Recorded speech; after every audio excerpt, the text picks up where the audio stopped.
Hola from Singapore. I am Pastor Hao from Heart of God Church, and it is such an honor to be able to share with you what God has done in our church. But first of all, I want to thank my friend Rob Hoskins for being so kind and gracious to open your circle to us. You know, One Hope is your hard work, is your life's work, and it is making such a difference and a global impact. So I do not take this strategic alliance for granted. And also, Pastor Emilio, we have the same heart for young people and the same burden for the next generations. No wonder we click immediately like brothers. It is amazing that we are so far away, but so close in heart. So thank you for making all these happen. Muchas gracias. So our church in Singapore has thousands of young people.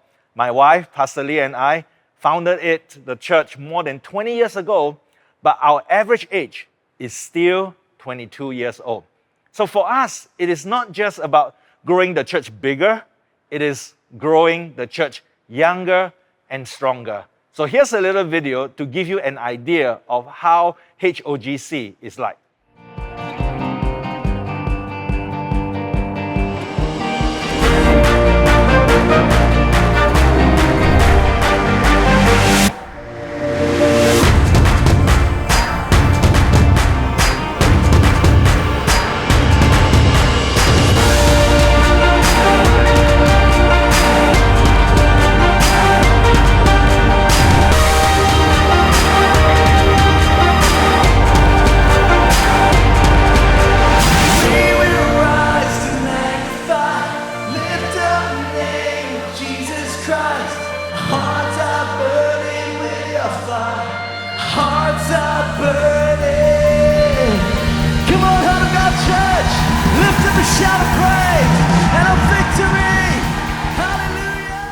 My wife Cecilia, and our youth call her Pastor Leah, she's Cecilia. She is really the one with the vision for generations. God spoke to her when we started our church from Isaiah 58 verse 12. You shall raise up the foundations of many generations. And so she was preaching about generations for more than 20 years. There was a time in the 90s, in the early 2000s, when youth churches were like second-class ministries and nobody talked about generations. She was leading 9 teenagers in our church, in our new church, and she grew them to the thousands of young people today. Now, I was leading the adults in church and it didn't grow. So I joined her. So I always beg her not to leave me because her church will be bigger than my church. So she is the best person to share about how she built generations. Hey everybody, so good to be able to talk to you here. And since the beginning when we pioneered our youth church, we had a mindset shift. And we say that youth are leaders today, not just tomorrow. When they're 13, 14 years old, they can be leaders. They can serve in the house of God now. We don't wait until tomorrow when they're much older. We need to create opportunities for them to serve now. In the book, I also talked about how we need to empower the youths and don't entertain them. Don't just entertain them, but train them, lead them, and guide them. Don't babysit them, because if you babysit the youths, you will get babies. But if you lead the youths, you will have leaders. So empower them to serve, empower them to lead. And when you do that, you will be amazed. Over and over again, we have seen that empowered youths become producers, entertained youths become consumers. So here's a video showing you what happens when you apply this mindset to leading your youths. And this video shows what takes place in our media control room. Now in this room, youths are behind all the creativity. They are behind all the media of our main services. Let's have a look. So behind this door, we have the Heart of God Church Media Control Room. Now, we've just finished our services for the weekend, and I hear that the young people were running the entire show. These are young people who come in at about the age of 11 or 12, and they get trained up from scratch, and they ultimately end up running the services for thousands of people. So come on in and let's take a look. Now I hear that you two girls are in charge of everything. So tell me, what is it that you do? So I'm Charmaine. I coordinate 8 different departments to make sure services run well. I'm Joelle, and I oversee the creative aspects of the service. So good. And how long have you guys been serving here? So I came into the media department when I was 12 and I became a supervisor when I was 15. So right now it has been 7 years. I started serving in the lights department when I was 11 years old, and now I've been in the media department for about 9 years. So great. Come on over here and let's see what we got going on. What are you guys up to? So, hi Dr. Robbie, I'm Ross, and these are the slides that we put up on screen. Hang on, am I seeing double here? Oh, no, Dr. Robbie, you are not. I'm Rich, and I'm a supervisor in the Lights Ministry, while Ross, he is a supervisor in the Projection Ministry who does all the slides for our weekend services. So good. And how old are you guys?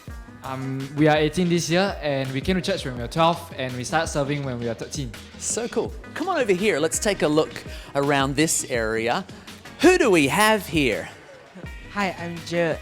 And how old are you, Jared? I'm 14 this year. Now, I hear that you are the person in charge of having created all of the screens for praise and worship today. How on earth did you do that? My trainer Jordan trained me. So, when I was 13, somebody actually trained me, and now I'm helping to train the next generation. This is actually really typical of Heart of God Church, a 13 or a 14-year-old being trained and mentored by a 16 or a 17-year-old, who in turn is being trained up or mentored by a 20-year-old. In fact, come on over here. Are you the guy who's in charge around here? What have we got going on? And how many cameras do you control?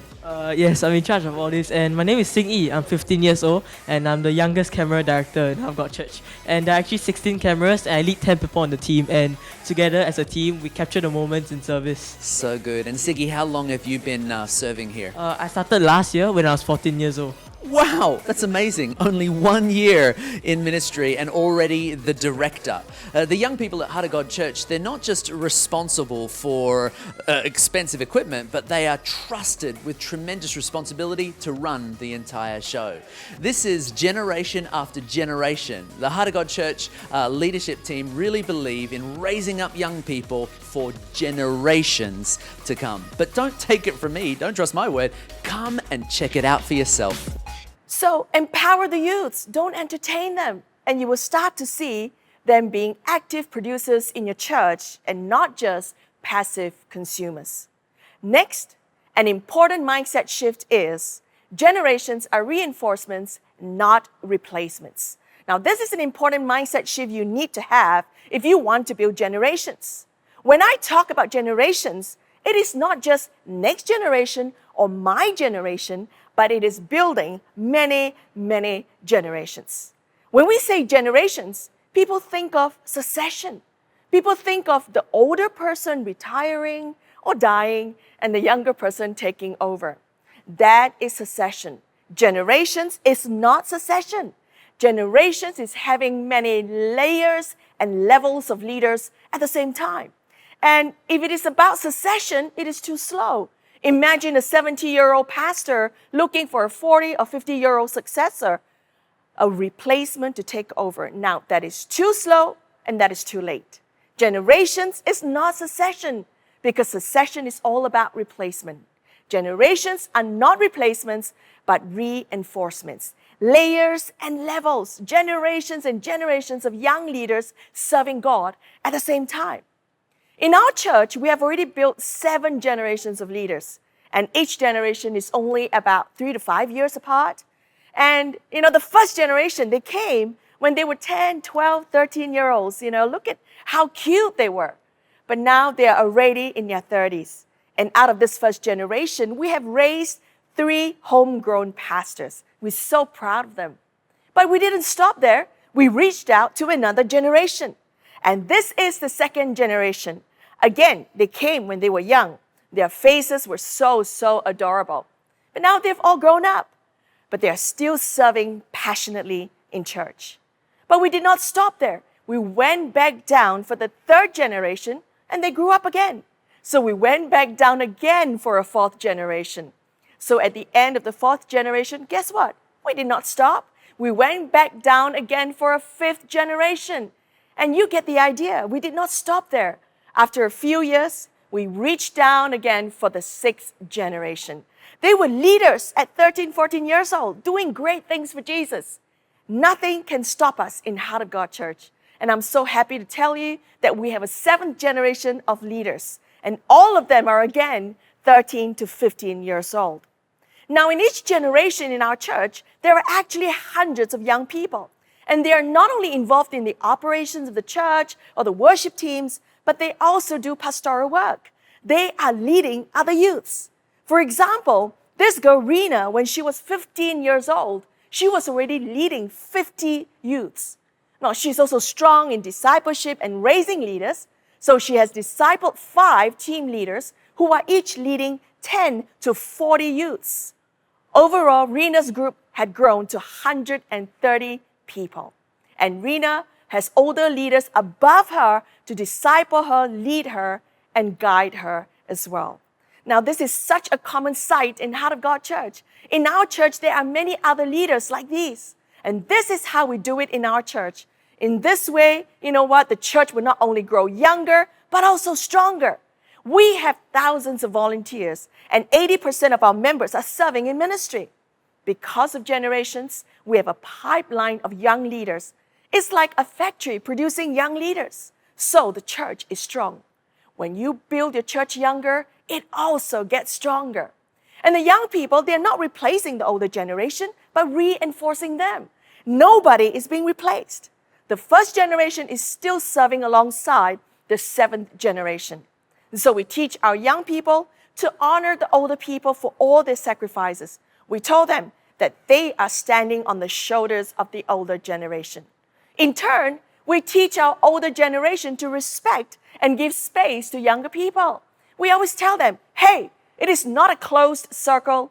In Heart of God Church, we always give space for the young people coming up. And we tell them, the younger people are not here to replace you, but to reinforce you, to make you stronger. The young generation is not here to push you out, but to push you up. Now, I know these mindset shifts will help you as you build generations. Your churches will become younger and stronger. And you know what? Right now, I'm going to hand you back to my husband, Pastor Hao.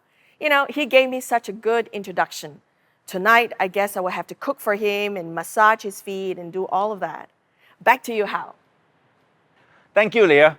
So, if you want your youth to grow, here's a mindset shift. Build your church like a home. Our church is our spiritual home.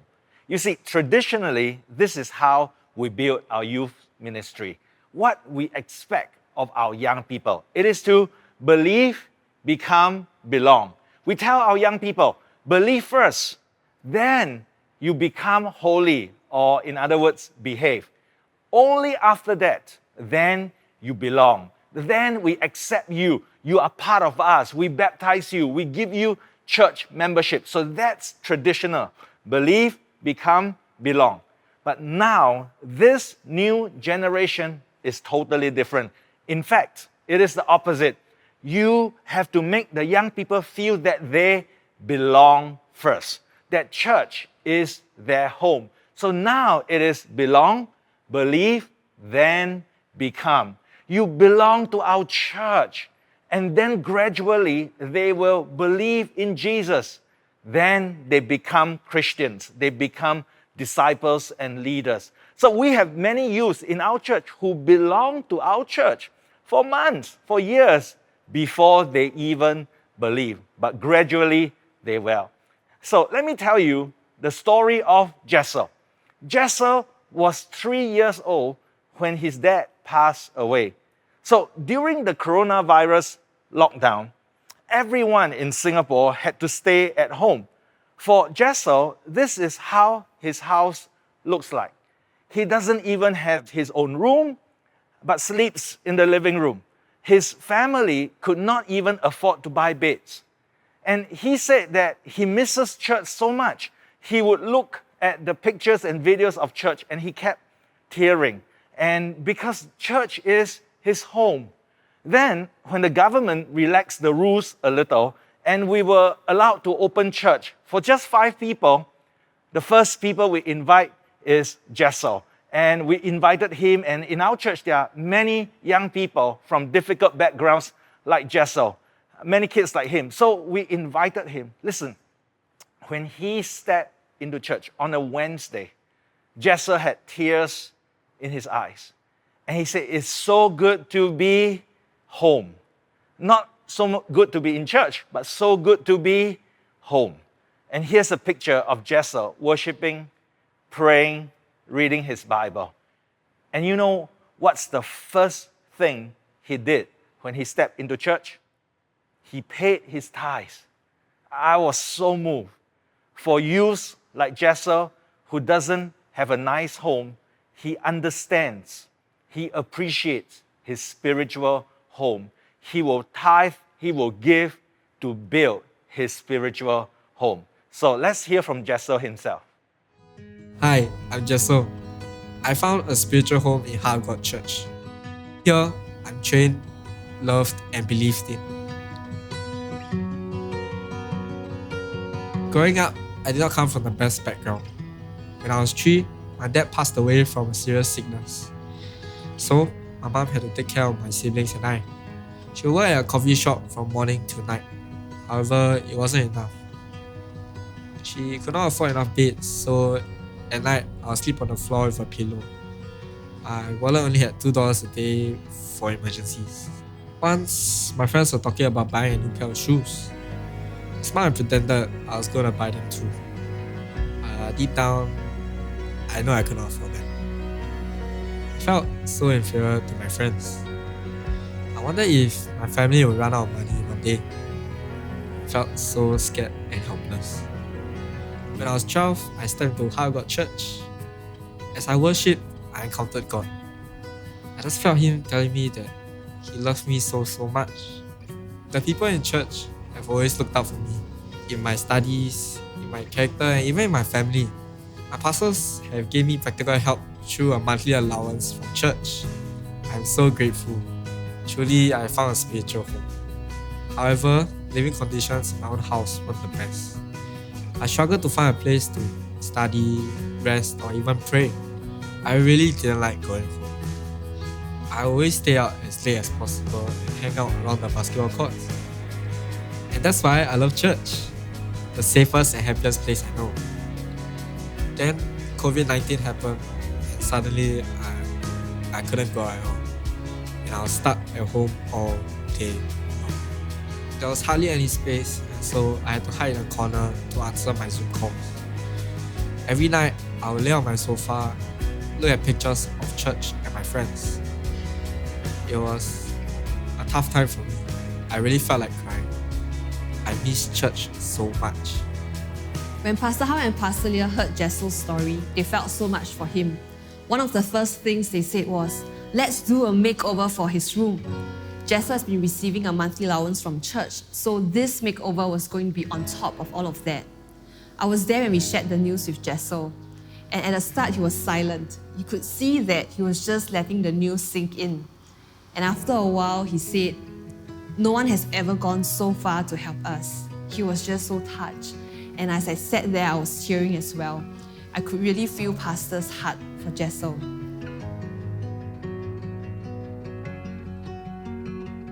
I didn't expect how hard it would be to pack my room. Yup, I packed my room. Honestly, it was very tough. I thought it would just take 1 week, but we took many weeks. I even found my primary school worksheets. For the first time in my life, I learned how to be organized. 1, 2. All this time, Jessel only owned second-hand items. He wouldn't even think of buying his own clothes. So Pastor Hao and Pastor Leah really wanted Jessel to be a part of the makeover process. They wanted to empower him to make decisions. So he could choose his own furniture, his bed sheets, and even his favorite colors for the walls. So it was so much fun when we went for a shopping trip to IKEA. Let's go.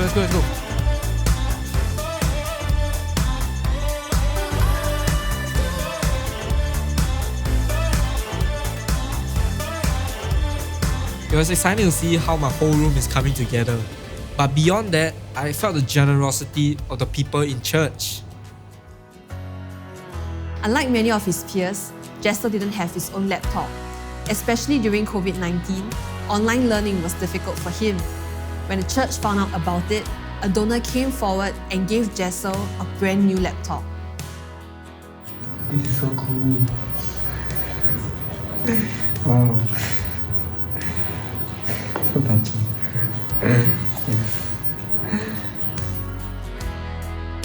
I can't describe how grateful I am. I can now use the laptop for online learning and to study. Also, I dream to do videos in church, and it is the perfect model for it. Now, I can serve God with it. I truly cannot describe how grateful I am. Over the next few weeks, Jessel's room started to transform. Church did a makeover for Jessel's room and also the living room. Over 7 weeks, we painted the walls, rewired the cables, assembled all the new furniture. We also added a dining set in the living room. Finally, the makeover was completed.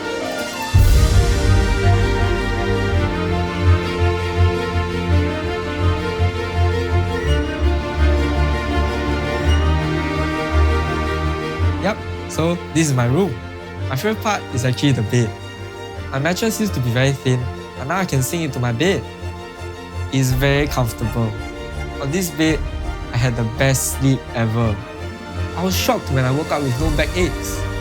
Now, this is the place where I study, pray, read my Bible, and even display my Building Fun mementos. Previously, my family hardly spent time together. We were not very close. But now, we have a new sofa, and for the first time, we have a dining table. We had our first family dinner in many years. I felt so happy. The most memorable part of this entire journey was when we took a family photo together. The last time we had a picture together was when I was 7 years old. And now, our house has become a home. I am so grateful to everyone who has helped me. I thank God for bringing me to Heart of God Church. When I lost my dad at 3, my family was poor and I had nothing of my own. I never imagined my life could turn around.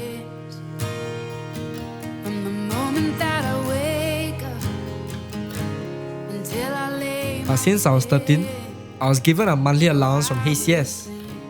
I only had hand-me-down clothes, an old phone, and had to borrow a laptop. Now, all that has changed. God is so good. Thank you, Pastor Hao and Pastor Leo, for looking out for me ever since I stepped into church. Even as the church is growing bigger, your heart has always been for others and for individuals like me. Also, thank you everyone who have helped me with the makeover. You are all so patient to guide me. To all of you who have given to HCS, thank you. Through your giving, my life has changed. You inspire me to be a generous giver and give to others too. Most of all, I want to thank God. All my life, He has been faithful.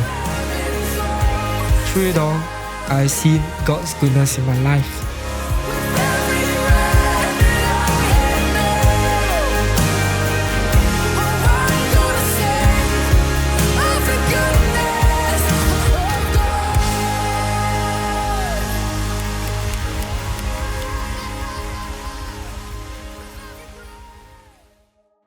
That is why, for us, it is not just a Sunday service. It is not just a stage performance or hype. For us, church is a home.